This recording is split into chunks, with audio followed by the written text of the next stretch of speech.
Acá está.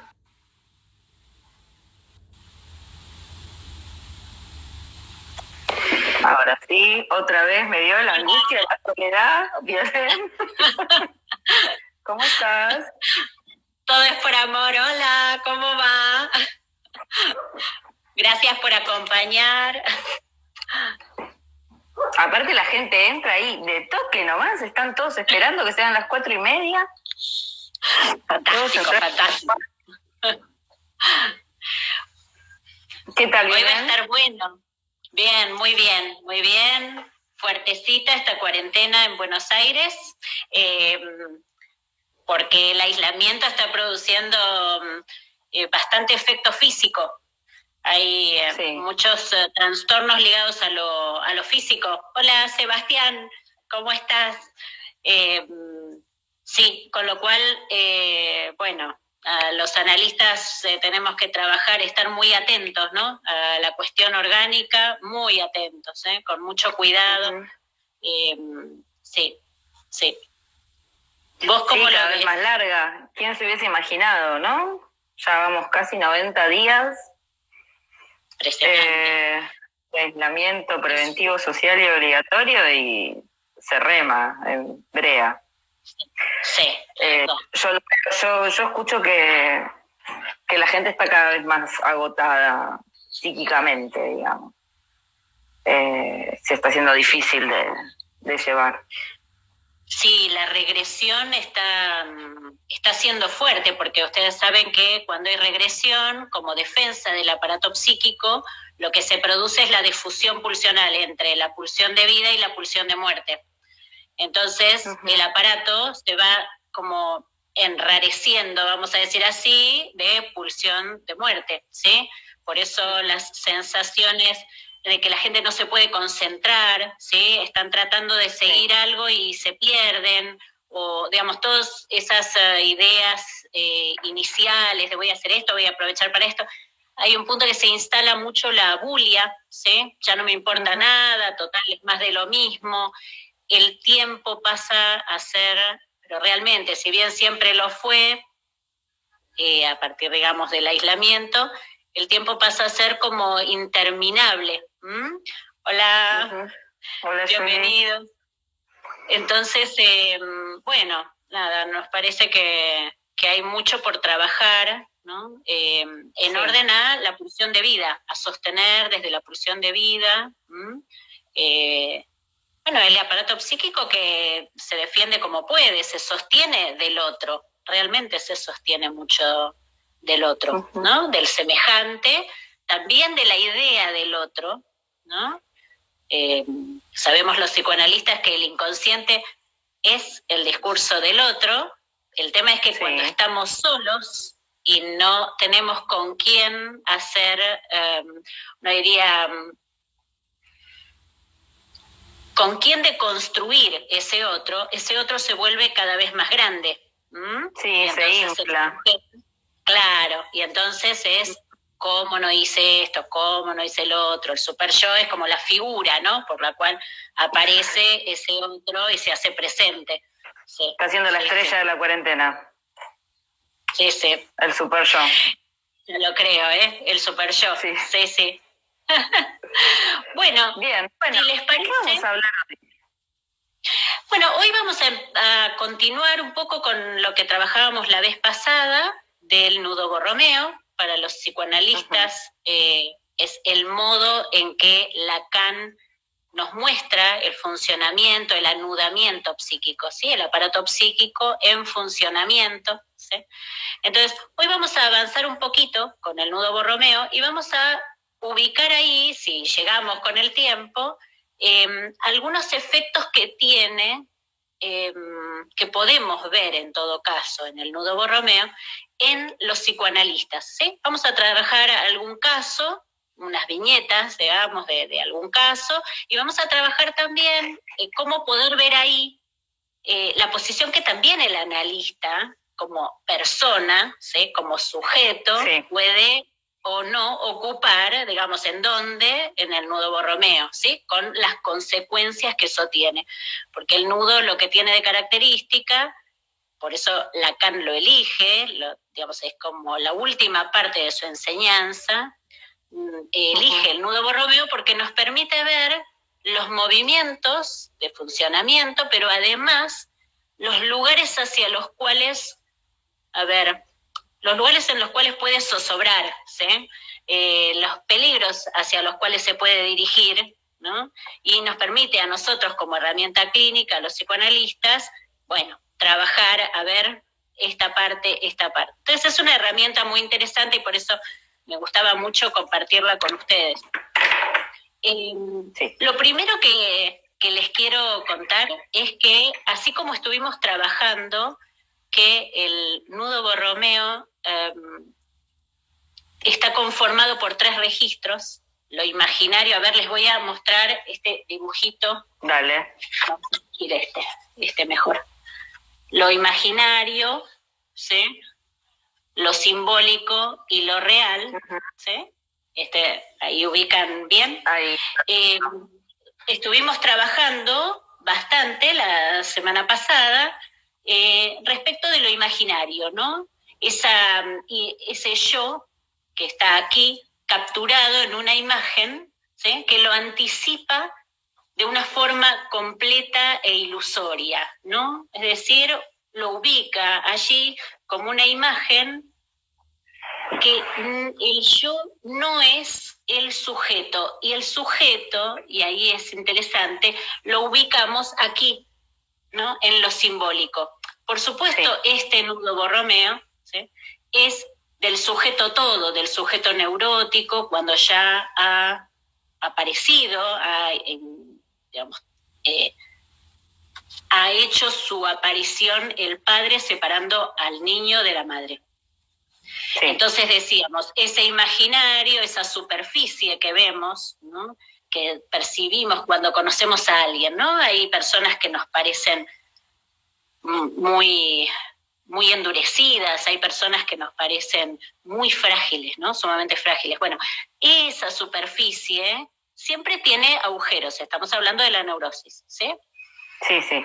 Ese agujero es lo que le permite combinar, ¿sí? Con los otros registros, ¿sí? Ese agujero es el objeto A. Pero sin llegar allí, me interesa ubicar para ustedes el modo en que eso imaginario, esa imagen de completud, se articula a lo simbólico, ¿sí? Como aquella marca del padre, ¿sí? Entonces, Lacan dice, si lo imaginario se caracteriza por la consistencia, ¿sí? Lo simbólico se va a caracterizar por el agujero. ¿Qué quiere decir? Ajá. Que se caracteriza por el agujero. ¿Qué agujero? Significa que el agujero, y en esto es muy importante que entendamos la particularidad que tiene en topología el concepto de agujero, el agujero tiene que ver con el borde, ¿sí? No es como el agujero por donde, pero es cierto que el sujeto, ¿sí? Se sostiene, el sujeto neurótico, de ese agujero constituido por la sustracción que hace el papá, ¿sí? De digamos, ese punto de unión entre madre e hijo, el padre corta con eso, ¿sí? Y en topología, la sustracción de un punto, después en todo caso podremos ver por qué, y podrán estudiarlo ustedes con gente que sepa mucho más de topología, pero la sustracción de un punto arma una línea de corte. Entonces, ese corte provoca retroactivamente en lo imaginario, ¿sí? Las zonas erógenas, por ejemplo, ¿no? Entonces, es la parte simbólica que se inscribe en la carne del sujeto, marcando como lugares que en apariencia no tendrían por qué haber tenido, digamos, ser susceptibles de erotización, ¿sí? De sexualización, sí. Empiezan a producir síntomas, ¿sí?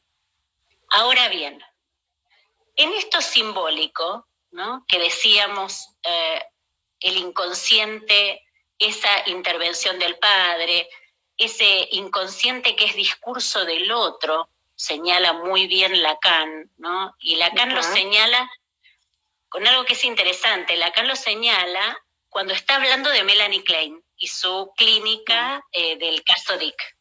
Y entonces dice, Dick es un niño autista, y entonces Melanie Klein, dice Lacan, le enchapa. Él dice eso, le enchapa su inconsciente. Sí, chupa, entonces, se lo mete casi presión. Claro.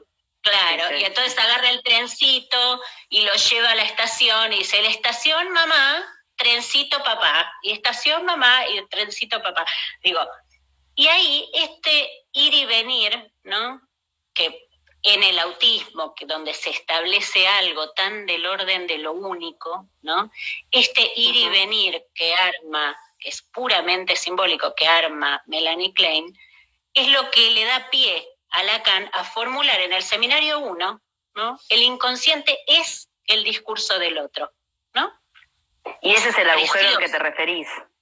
Exacto, porque allí donde ese discurso, digamos, se constituye como discurso y no como atrapamiento, es porque hay un padre y ha entrado el símbolo, ¿sí? Entonces, dentro de esto simbólico, tendríamos la afirmación primordial, ¿sí? Eso que tan raro que Freud llama Bejahung, ¿no? Tan raro, eso que dice, bueno, por ejemplo, ¿no? Dice Freud, que es divino, ¿no? Cuando Freud dice, bueno, cuando uno dice en La negación, en 1925, él dice, bueno, pero esos pacientes que dicen, no, mire, esto me pasa, pero no es mi madre, no estoy hablando de mi madre, o no estoy hablando de mi mujer, digamos, ¿no? Y él dice, a ver, ¿cómo es esto, no? Primero, que si me está diciendo, no, esto no es porque es por ahí. Es porque... ¿no? Y eso es muy... Eso, digamos, tanto empeño en negar eso, que algo ahí está señalando, ¿no? El inconsciente está señalando. Esto que te voy a decir es una pavada, no importa, pero cuando te dicen eso, esa afirmación. Claro. Pero ahí lo interesante es que Freud, que siempre tenía una forma de pensar, bueno, por algo terminó siendo quien fue, ¿no? Freud dice, bueno, pero para que haya una negación y el sujeto diga, porque realmente el sujeto cree que no está hablando de su esposa ni de su mamá, es decir, a ver, uno le cree en ese punto, uno entiende que el sujeto cree eso, está muy bien, no significa que nos alcance, pero él dice, si ese sujeto dice no es esto, quiere decir que inconscientemente sabe, ¿no? Entonces este saber inconsciente, ¿no? Como cuando él ¿se acuerdan cuando está buscando una palabra y empieza Mónaco, Montevideo, Montecarlo, ¿se acuerdan? Y él dice, no, pero esta no es, pero ¿cómo es que uno dice esta no es? Si uno se olvidó. Claro. ¿Cómo podría uno saber si justamente se olvidó? Digo, esta es la genialidad de Freud. Que él dice, entonces hay un saber respecto de lo cual se niega. Entonces tiene que haber una afirmación primordial que dice, es de esto, ¿sí? Para después, en todo caso, decir, no. Bueno, esto tan fascinante es que el inconsciente es el discurso del otro, ¿sí? Esto que funda, que el inconsciente trabaja con los olvidos, que hay una lógica, que tiene un sentido, es Freud esto, ¿no? Es la capacidad que él tenía, ¿no? Bien, pero digo, para no detenernos allí, entonces, trabajábamos, ¿no? Lo imaginario es como, no diría como una espuma, como algo que que es como cuando llega al mar, ¿no? Y produce un tipo de espuma particular. Bueno, el calce entre los registros produce un tipo de imaginario, ¿no? Decíamos esa superficie que es distinta en cada uno. Y esa superficie, ¿por qué está puesta acá? Porque esa superficie intenta tapar lo real, ¿sí? Lo real es lo que está más allá de la posibilidad de simbolización. Es por momentos, cuando aparece, es como cuando Freud dice lo siniestro, ¿no? algo familiar, porque es algo que a uno le compete, pero aparece en un lugar extraño y produce un efecto de descolocación absoluta. Aparece la angustia, ¿no? Entonces, lo imaginario, ¿sí?, está puesto para tapar el acceso, para taponar, para impedir el acceso a lo real. Y lo real, les voy a contar un poquitito, porque me parece, a ver, a ustedes les va a pasar que en lo real hay muchas personas que hablan de lo real, muchas cosas se dicen, está lo imposible de decir, lo que no cesa de no escribirse, todo eso. Y uno dice, ¿pero qué le pasa a Lacan con el tema de la escritura? No es, digamos, el peligro es que uno ahí no pueda pensar por uno mismo y quede repitiendo, bueno, sí, claro, repite, entonces uno dice, bueno, lo que no cesa de no escribirse, lo imposible. Y uno dice, ¿por qué? Porque de lo que se trata es de la escritura del límite en lo inconsciente. Es decir, ¿qué es lo que queremos todos los psicoanalistas? Queremos, mediante las intervenciones, inscribir un punto de límite a ese goce que se lo lleva puesto al paciente, ¿sí? Entonces ese es todo el tema de la escritura. Lo que no cesa de no escribirse, eso imposible, hace que el analista vuelva una y otra vez, ¿no? Y vuelva el paciente una y otra vez con ese mismo síntoma, supongamos. O a veces, en algunos momentos, la intervención hace clic y toca exacto lo que tenía que tocar y ese síntoma desaparece, ¿no? Entonces, ¿qué pasó ahí? Que algo de eso, vamos a ver dos cuestiones. Sí. A veces es que algo de lo simbólico se pudo producir allí, se pudo decir y se pudo descifrar, ¿sí? Se pudo desarmar por la vía del desciframiento, ¿sí? Sí. Y entonces el síntoma, o también puede pasar que algo de lo real, y aquí es donde viene la parte más sabrosa, vamos a decir así, más difícil, ¿no? Algo de lo real se inscribe, ¿sí? No es que se inscribe, aparece, y justo lo agarramos, como dice Kierkegaard, en el instante de un relámpago, ¿sí? Esto lo toma, ¿sí? Cuando él dice, hay cuestiones que son como una cuestión murciélago, ¿no? Uno prende la luz y ¡plup!, desapareció, ¿no? Cuando entonces, uno quiere agarrarlo. Eso en una intervención se puede agarrar a lo real, así como en un relámpago. Aparece lo real, exacto. Y allí algo con la palabra tal vez se puede tocar, ¿sí? No es del orden del desciframiento, no es del orden edípico, no es esto es porque su madre o su padre, ¿sí? Claro, no va por ahí. No va por ahí. En lo real, entonces, algo... Vamos a hacer un ejemplo. A ver, espera, déjame que termine de contar una cosita más de lo real y ahora avanzamos hacia un ejemplo que me parece interesante. Que nos corre el reloj. Ah, ¿sí? ¿Qué hora es? Sí. Ya. Son menos 10 pasadas. Ay, ya. Entonces, perdón público, bueno, pero esta es mi función. No, pero está muy bien. Vamos a ubicar entonces esto. Lacan en el seminario 21, en un momento dado le pide a Recanati, que era un matemático, que explique alguna cosa, pero Recanati le ha escrito una carta. Y entonces Recanati toma cuestiones que trabaja Peirce, ¿sí? Peirce Lacan lo había tomado en el seminario 9. Es re interesante lo que dice, ¿sí? Lo que me importa allí, para no hacérselos largo, es que igual que lo que Lacan decía en el seminario 1, lo vuelve a sostener al final de la obra y dice, lo que se produce muchas veces tiene que ver con algo que nunca se pudo inscribir, pero que existe, ¿sí? Entonces, por eso es la existencia. ¿Vieron que cuando se habla de lo real se pone EX-existencia? porque es una existencia por fuera de la cadena del discurso, ¿sí?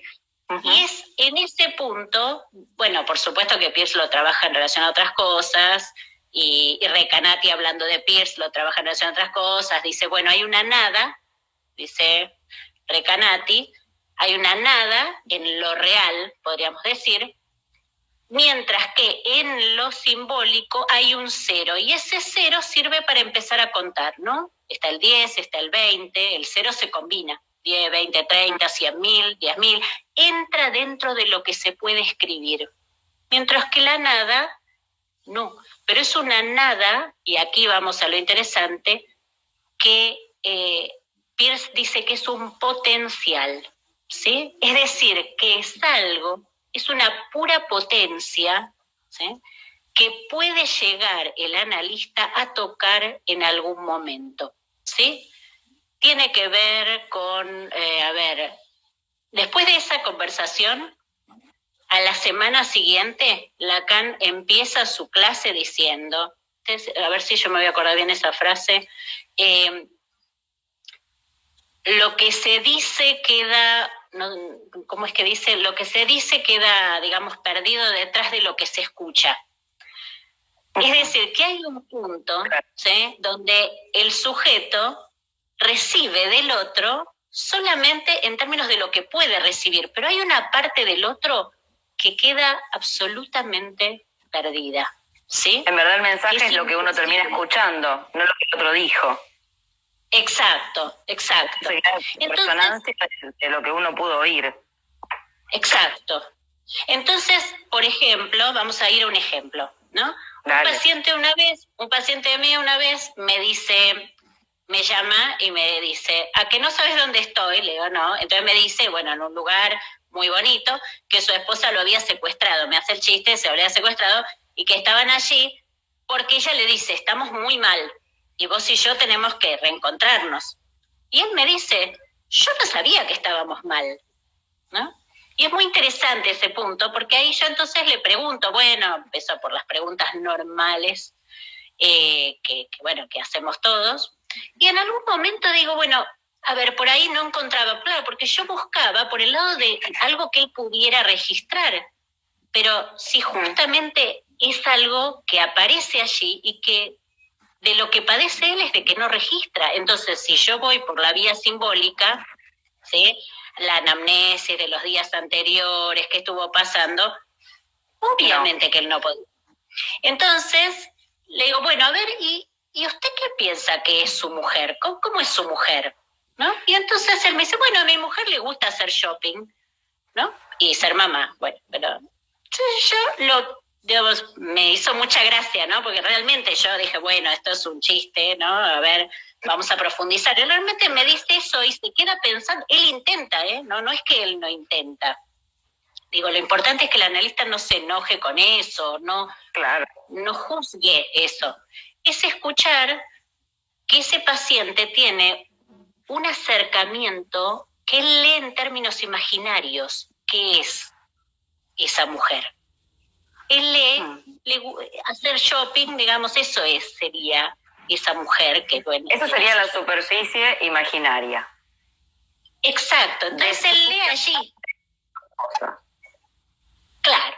Ahora, si uno trabaja en relación a que él construya, que es ahí donde yo le digo, bueno, pero a ver, esto es lo que usted piensa de su mujer, esto es lo que la diferencia a ella, ¿y qué diferencia tiene con todas las mujeres que les gusta hacer shopping y ser mamá? Digo, y entonces empezamos a trabajar en la historia y él ahí se pone a pensar que nunca se ha puesto a pensar en ella en términos simbólicos, que sería, ¿cuáles son las cicatrices que ella tiene de acuerdo a la historia de vida que ha tenido, a su madre, a su padre, a la historia de su Edipo, ¿sí? Esto sería un acercamiento simbólico, una lectura simbólica, ¿sí?, del otro. Entonces, claro, cuando ustedes vean el nudo Borromeo, les va a servir mucho pensar en estos términos. ¿Cómo lee el otro? Y también cómo leemos nosotros, ¿sí? Si estamos leyendo en lo imaginario, o estamos leyendo en lo simbólico, o en lo real, que leer en lo real implica que no existe proporción, no existe relación sexual. Esto que dice Lacan y que suena como tan raro y qué significa eso, es que no existe proporción, ¿no? No es que, bueno, uno va a encajar con el otro y se va a armar esa unidad, ¿sí? Ese mito de la manzana, de la naranja, de la media naranja. Entonces, no existe relación sexual. La mujer no existe. Esto es en lo real, pero en lo simbólico es qué marcas, y en lo imaginario es lo que pensamos casi como una espuma, ¿sí? Lo que queremos pensar para evitar encontrarnos con lo real del otro, lo real de ese otro real, ¿sí? Eso imposible de conocer. Y ahí nos armamos, bueno, una superficie. No nos ha quedado tiempo para trabajar en relación a nosotros analistas, pero la próxima semana seguro, ahí lo trabajamos. Entonces, espero que les haya servido. Para cerrar, menos de un minuto, ya no tenemos tiempo. Para cerrar, espuma de ese mar vendría a ser eso imaginario, a ver con qué me quedé yo, ¿no? De la escucha. Vendría a ser esa cosa imaginaria para en verdad tapar lo real, el acceso a lo real. O sea, el imaginario viene a ser esa cosa que tapa, pero que bueno, a fin de cuentas está ahí, y no es más que una espuma, ¿no? Tapa, pero como bien dijo Freud, la representación sustitutiva luego de la represión siempre tiene algún lazo con la representación original. Así que hay un punto en el que esa superficie nos dice ya cuál es la cuestión, ¿sí? No es cualquier espuma, cada uno tiene, vamos a decir así, como una espuma en particular, ¿sí? Claro, con una consistencia así. También distinta, ¿no? Exactamente. Bueno, qué pena que nos quedó como en el horizonte, nos quedó el tema, pero lo retomamos la semana que viene. La semana que viene trabajamos qué significan estas cuestiones del orden de lo imaginario y de lo simbólico en relación a nosotros analistas, nuestra posición. Arrancamos de lleno con eso la semana que viene. Y bueno, gracias a todos por estar. Gracias. Nos esperamos todos los viernes 16:30. Adiós. Un beso. Chao, chao.